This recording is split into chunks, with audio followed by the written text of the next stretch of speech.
What's up, guys? Welcome back to the channel. Welcome back to another video. Captain Cody Davis here with you guys again for another one. I got a little tip video for you really in this one. Something quick and simple. As quick as simple as I can make it. Going to be talking about a bait slash presentation that I don't do a lot of here on my channel. You don't really see me fishing with it in my videos. I don't talk about it a lot. But it's definitely something that I'm kind of experimenting with. I'm very new to it. But it's definitely a bait presentation that's been putting a lot of fish in the boat for my customers out here on Lake Okeechobee as of late. And just a lot of fish in general, but catching some real big ones.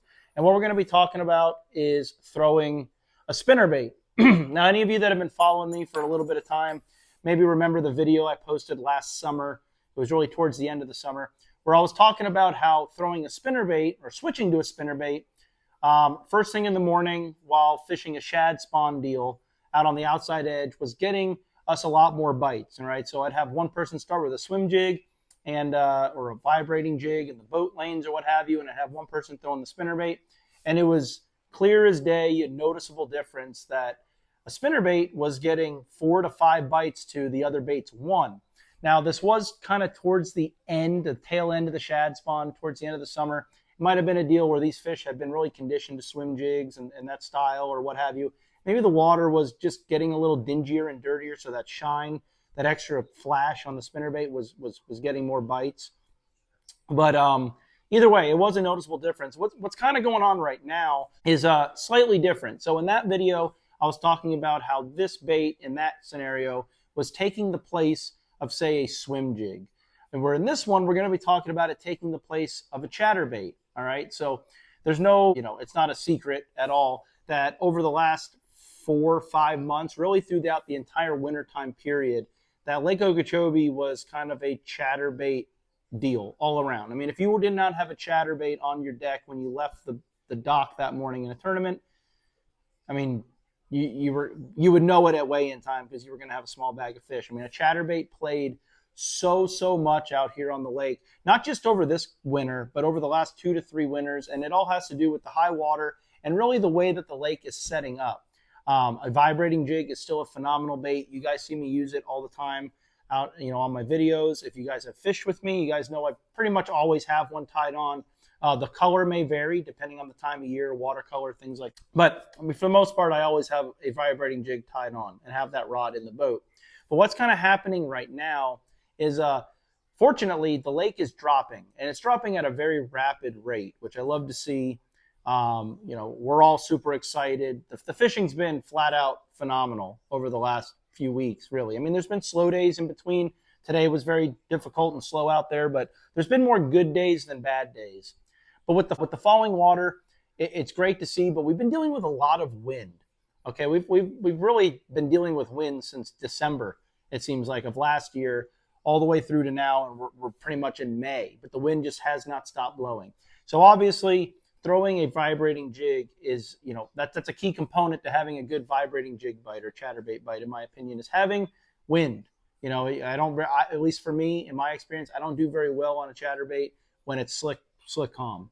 So, but we've been dealing with the wind. The chatterbait's been great, but with that water falling, a lot of these fish are staying shallow. We're kind of getting into that bluegill spawn period, and just the type of structure we're fishing is, honestly, when it comes down to it, a lot of dead or even dying grass, cattails, round reeds, just a lot of dead cattails, just dead vegetation when it comes down to it.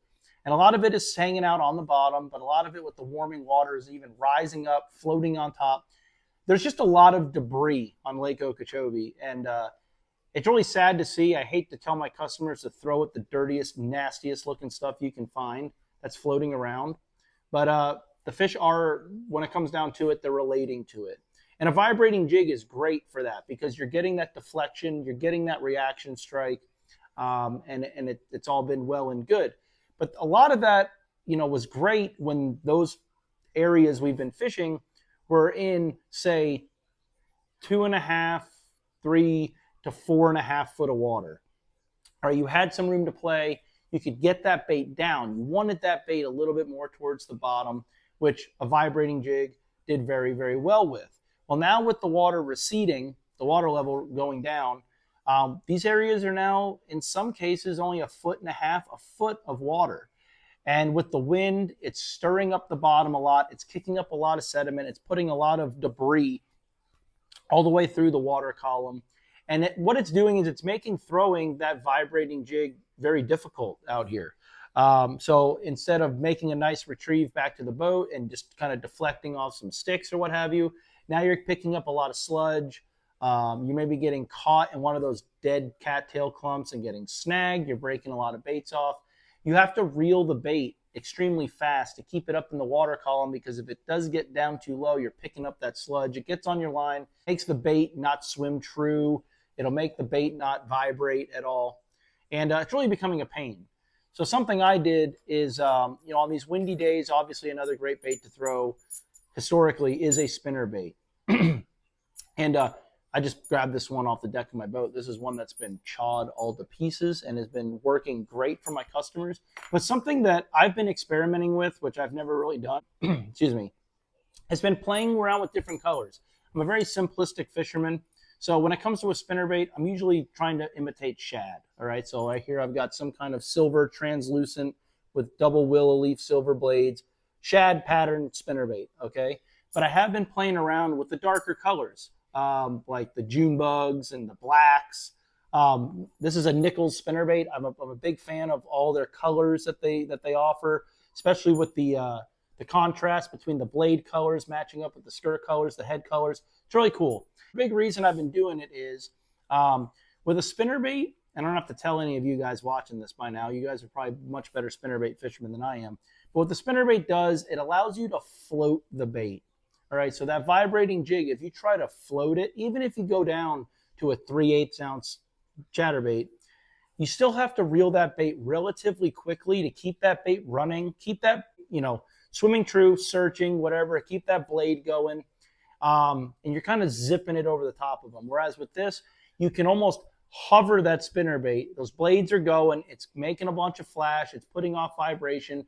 You could reel the bait slower. And the best thing about it is you could deflect this thing off of all of that soft or hard structure, whether it's, round reeds or even it's dried out cattails where they're almost sticks, willow bushes. I believe that's what I've been calling them, essentially trees that are submerged in lake and that got blown into the lake.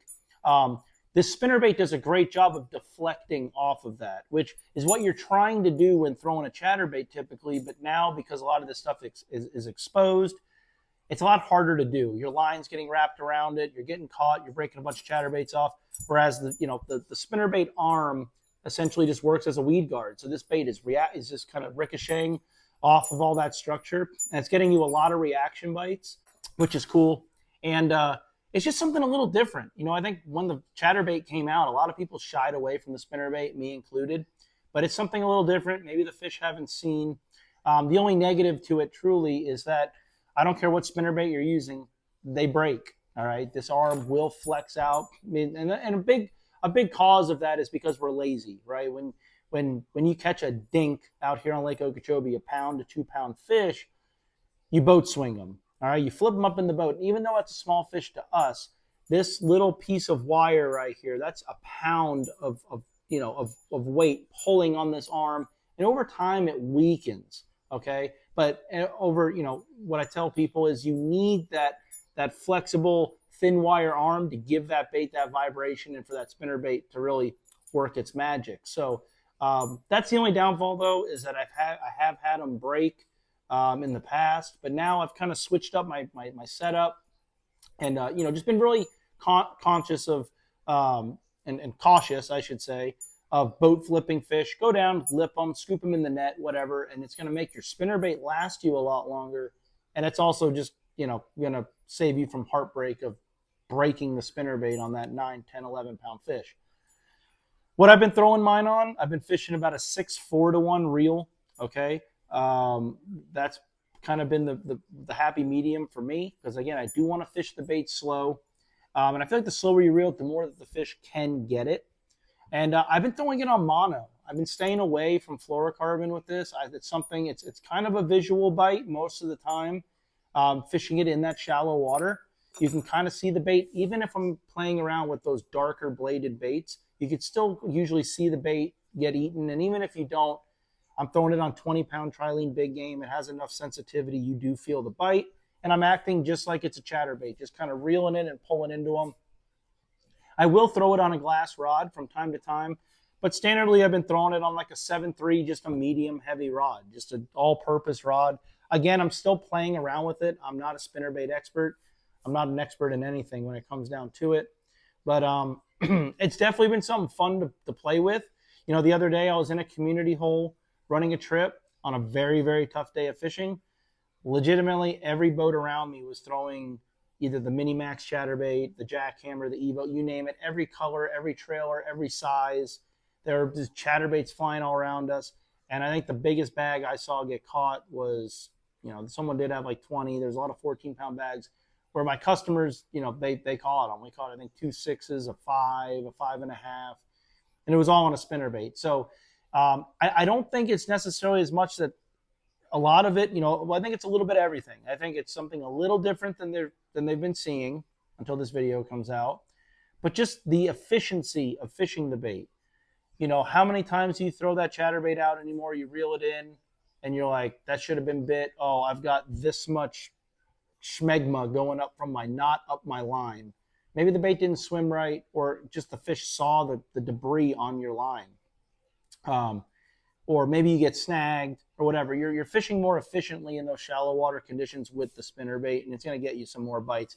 I'm not saying I'm not saying to leave the chatterbait rod at home.